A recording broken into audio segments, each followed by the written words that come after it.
Hey Otakus, what's up? It's your tour guide here. This video is an entry to Cat Fan Comics Man, his channel's 200 subscriber push, and so we're gonna get him over the top. So if you haven't checked out Cat's Fan Comics Man, I have a link in the description. Also, sort of a description of the giveaway he's doing. He's giving away 3 different comics and you can do it through 3 separate entries. So go check out that video. I'll link it. I'll link both his channel and the video for the giveaway. Go check that out. But this is one of the entries, which is essentially he wants you to talk about the favorite item in your collection, and that's a really hard thing to pinpoint down for most people. I would imagine if most people are like me, which I guess that's a bold statement in and of itself, but you know, if most people are like me, the favorite item can kind of change. It can kind of shift and come back and shift and come back.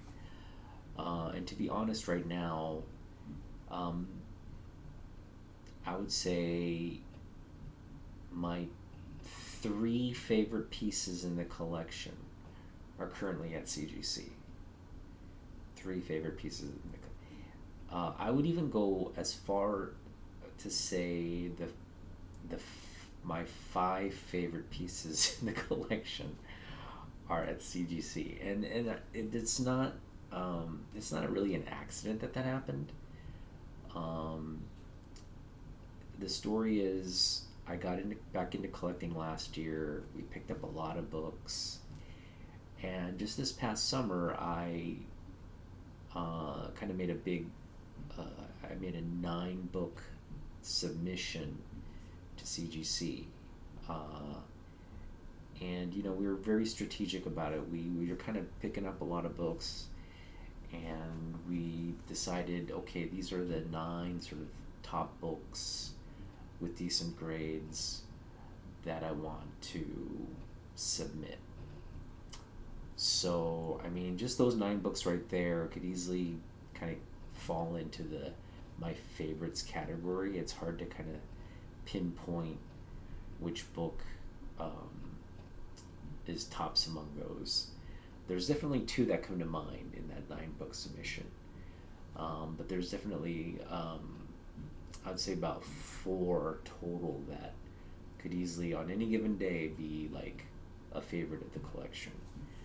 Also, there was this 3-book submission last year in the winter, signature series submission that has 2 books that may end up being my favorites in the collection. Those are 2 books. So currently we have 6 books that are candidates for like my favorite in the collection, along with an additional book I submitted just this month. Actually, just last month, like the end of last month. It's also a signature series book. It's a Peach Momoko signature series book. So we have 7 books at CGC that qualify as like best items in my collection. Now, one thing about those books, they're all, no matter what grades I get, they'll qualify as best item books. But I think what will kind of also determine where those rankings, or where that I guess preference or what's the word I'm looking for? Not preference, but where that like prioritizing a preference comes will be based on what grades those books get. For example, I have one book in mind that if it came back like a 9.2 or 9.4, it would instantly be like probably the best book in my collection, and just the best book and best best book and favorite of the collection. With that being said, there's the 2 signature series books that I submitted in winter. If those came back 9.8s, both came back 9.8s, that as a tandem would be the best item. Even if they came back like not both of them, what I want to see is like if I do get them back, I'd like them because they're mirror. So the 2 books are the Superman 204 and Batman 608 second print. The mirror images. It's essentially this right here is what I submitted. So for those of you who've watched my videos before, you know I'm just I've been waiting over a year for those. No status update. They're still waiting at CCS to be cleaned and pressed. It's been 8 months. I'm thinking we're close to getting those graded soon, but as of yet, there's no status change on that. But anyway, back to my point. If these come back under a 9.6, I'll still treasure them and value them. They'll still be like great items in the collection. But in terms of like what our expectations for what they would come back, it'd definitely be a little bit of a disappointment. So again, if those come back in the same grades, 9.6, like twin grades, because that's what we want. We want mirror images, we want twin grades. I'm hoping they come back mirror 9.8s or mirror 9.6s. Those are the 2 best options. But if one comes back 9.8, another comes back 9.6, that's a third option. 9.6, 9. Any other combination would just be a disappointment. Even if you have like a 9.8 and a 9.4, I feel like that's kind of like, it just puts a little crinkle in the plan. I hope that makes sense. Some of you are like, whatever.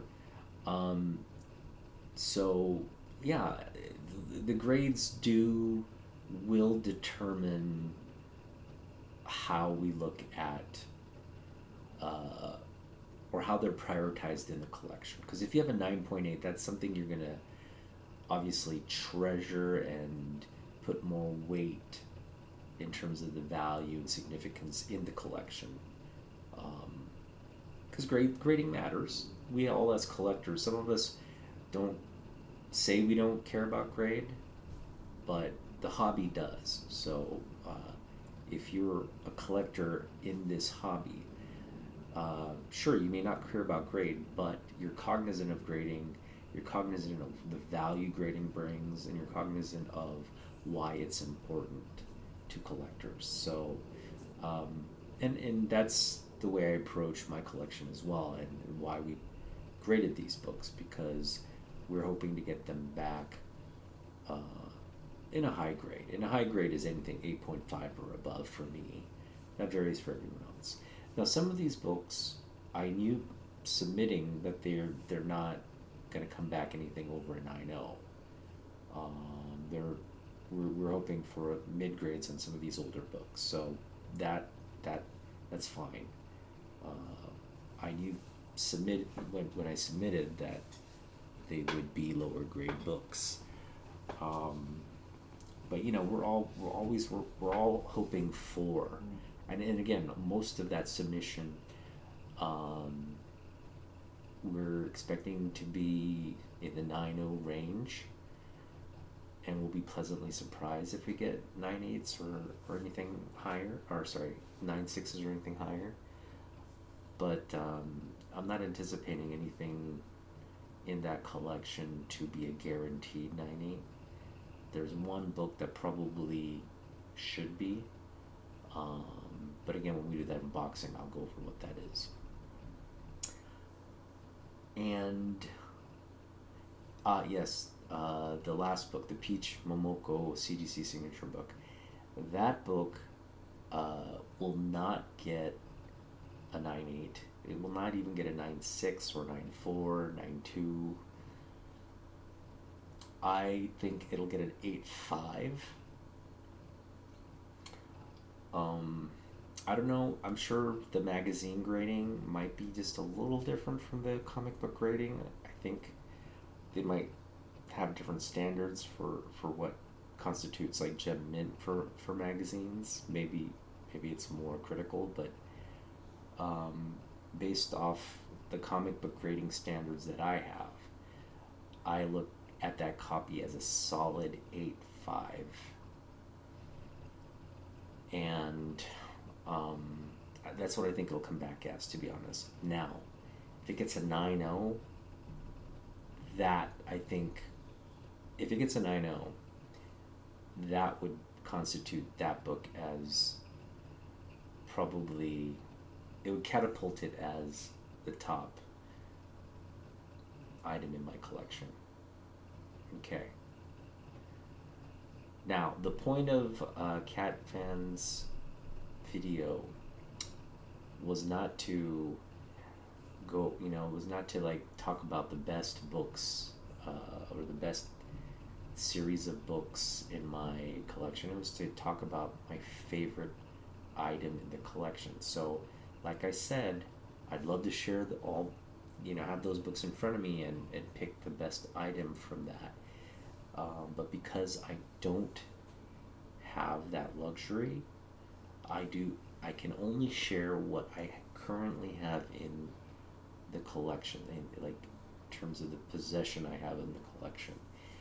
And I'm gonna go with, just for the purpose of the video, I'm gonna go with this book right here. And I've shared it before. I'm gonna share it again. Currently, this is my top book in the collection. And it's a very special book. It's a comic book signed by Jim Lee and Stan Lee. Jim Lee's signature's right here in gold at the top. Stan's is right there on Gambit's arm. You kind of gotta turn it around to see it properly. Both just iconic.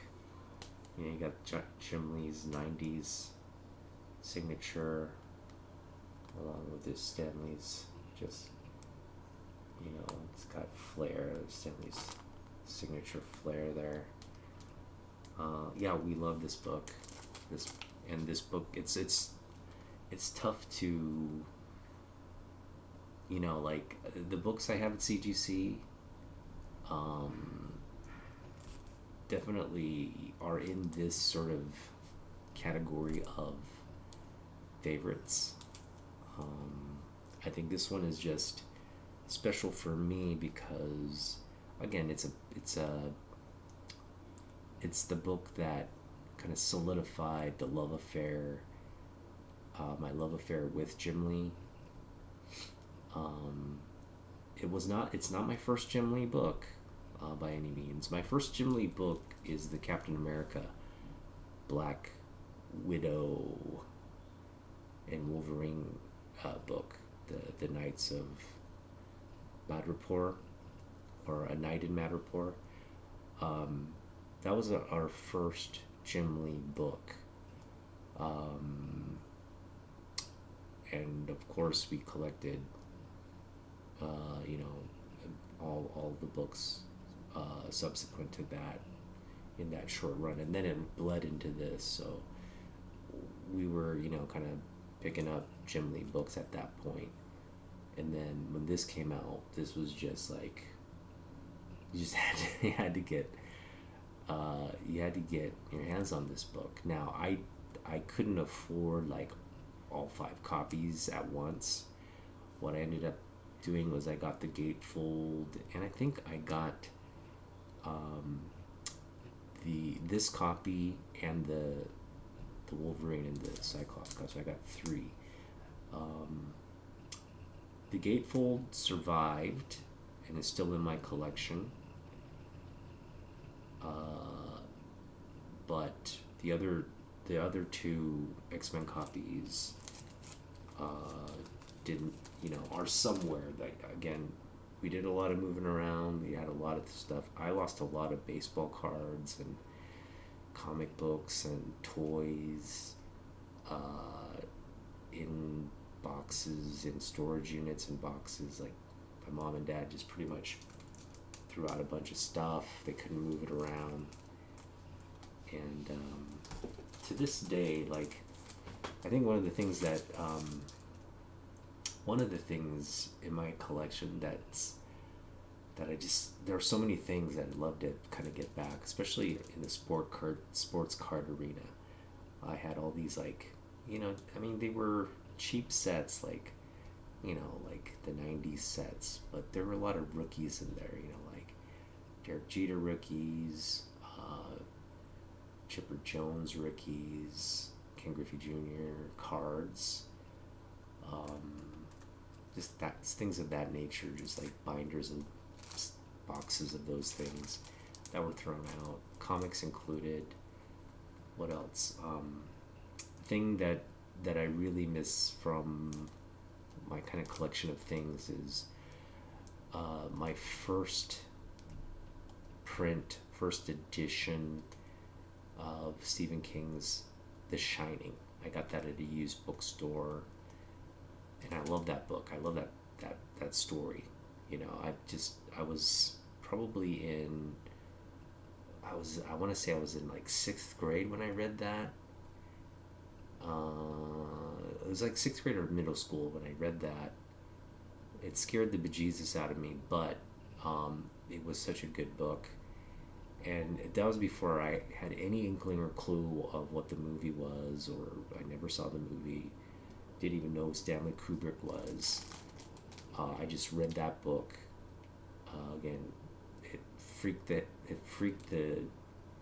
living daylights out of me. And I treasured that book because it was at that, even at that young age, I knew I had a first edition hardcover of a book from my favorite author, Stephen King. I was reading King since I could start to read those kinds of books. I think we're talking like 3rd, 4th grade. I was reading like Cujo, all the early stuff. And I got to Shining pretty, a little later. I would say 5th or 6th grade. And then it instantly became like my favorite book in by anything that he wrote. And again, I had a first edition hardcover with still the dust jacket on it. It's a great illustration of like the hotel and the characters on front. It was a pretty, like, I treasured that book, and I just kind of had it as kind of like one of the things that in my many things that I collected, one of the things I treasured. And when I look for, I asked my sister, I asked my parents, if they had any idea where it might be, looked through the boxes and all that, and then it just never came about. So rack it up to, again, things I've lost over time. But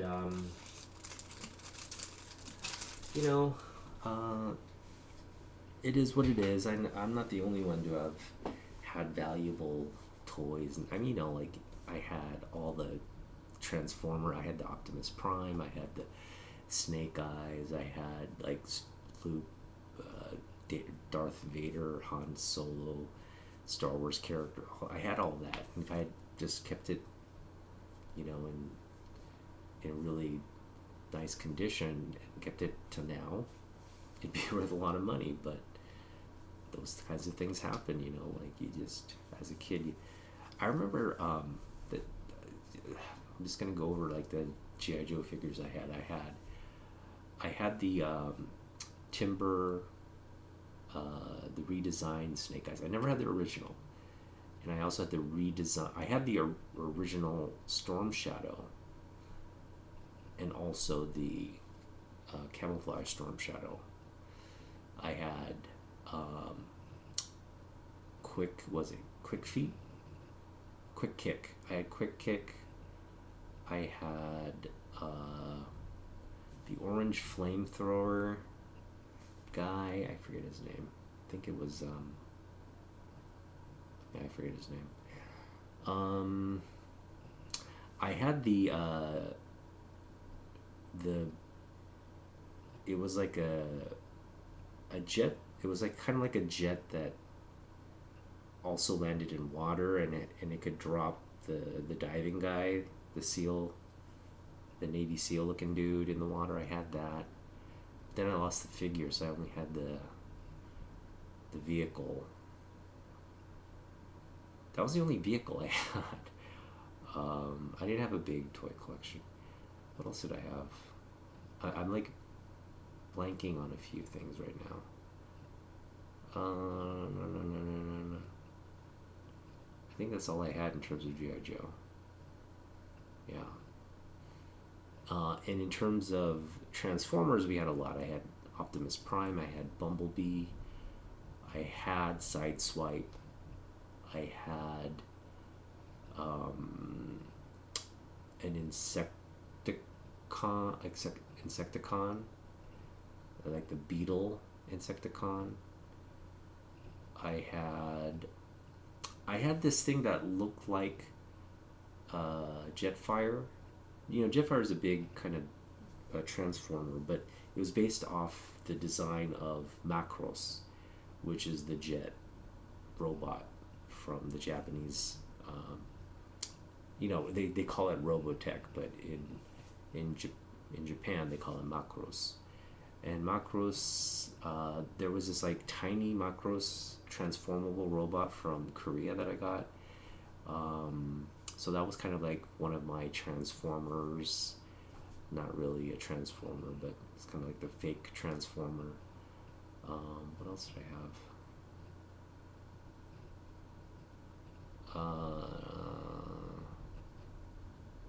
I had some GoBots, but I didn't. They just were not as cool as Transformers, so I didn't play with the GoBots all that much. I feel like I'm missing. I didn't have any of the Dinobots. My friend had the Constructicons, and he had the entire set, so he could build Destructor. And I just remember thinking like, man, I wish I had that toy, because that was fun to play with. You could transform all of them individually and play with them individually, and then just put them together like Voltron, right? They were like, it was like the construction version of Voltron, which was pretty cool. So yeah, I mean, this is kind of I went off topic a little bit, but again, that's the favorite item in my collection at the moment. Of course, that could change come when I get all the big books back from CGC. We're gonna probably get 4 books back soon. I anticipate before the year is out, we should have those books back. Else? Yeah, that's about it. That 9-book submission, we're gonna 6 of the books we'll probably get back in spring of 2023, and then the older books, we have 3 older books, we'll probably get those back, oh man, I want to say like next winter, so like winter of 2023, which is over a year away, based on the lead times they're saying. like almost a year for pressing and cleaning, and then almost a year for grading. So so in total it's about a year and a half that we have to wait to get those books back. So that'll be the conclusion to the CGC stuff. I am not going to do any more CGC submissions. The Peach Mocha was really the last. I did not renew my subscription to CGC. What we're gonna do, if we do a submission, like another grading submission, we're gonna submit to CBCS, and maybe I'll send in some of my signature signed books. But we really want to just kind of have the next set of books that I choose to get graded to come from CBCS, and to have kind of both in my collection. I don't weight CGC necessarily more than I do CBCS, but at the same time, my initial entry into slabs and grading was CGC, so right now it remains sort of the standard in terms of what I'm familiar with. But in all indications, if we get books back from CBCS could very well change that perception. I anticipate it will. I see a lot of merit in CBCS's service. I've heard a lot of great things about the quality of their slabs, the consistency of their grading versus CGC's grading, and but I gotta also say, like, with all the complaints that I had about CGC and their sort of their perceived attitude towards customer like concerns, and the service standard, and these like long lead times, I will say one thing about CGC. The books we got back, I've been very satisfied with not only the pressing and the presentation of the slabs and how they're shipped, and the whole process. If it were just faster, and again, if they did things in their operation that were a little bit more customer centric rather than looking out for their own interest, those are sort of my only two complaints about CGC. And I think, depending on what my experience with CBCS is, I could definitely see if there's any issues with the CBCS submission service and those things. I can have sort of a more weighted comparison. We may come back to CGC at some point, so it's not like I'm writing CGC off. It's just I want to give CBCS a fair opportunity for me to judge which option moving forward will be the bearer of our books, where we'll submit.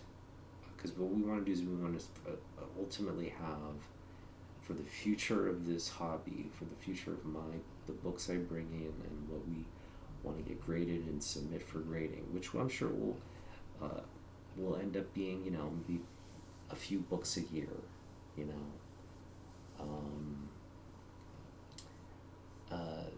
I can tell you one thing. I do like the fact that CBCS doesn't require you to have an annual subscription to submit books. You just end up paying a little extra, which is fine. But you get to submit when you want, at any time you want. Now, there are those options for CGC as well, but you got to go through third-party services. And kind of the same deal there. You have to pay a little bit more. You're going a roundabout way, so it's like you're sending books to location A, then to location B, and there are a lot of issues there. So I kind of prefer the CBCS process. But then again, again, if CGC is, if I feel like there's value there above CBCS, when we go back, that means I'd probably be open to getting another subscription at CGC. Okay, but yeah, anyway, back to the point of this video. This is a video to promote Cat Fan Comics Man's channel. We want to get him to 200 subs. This guy, he has a great channel. He presents really well his content. He does this thing called Daily Comic and Collectible. He kind of shows off a toy. He shows off a comic book. He's got he's shown off so much stuff. He's really devoted to collecting and his collection. He spends a lot of time and sort of a lot of time and effort into curating what he likes and sharing that with the community. So give him some love, give him some support.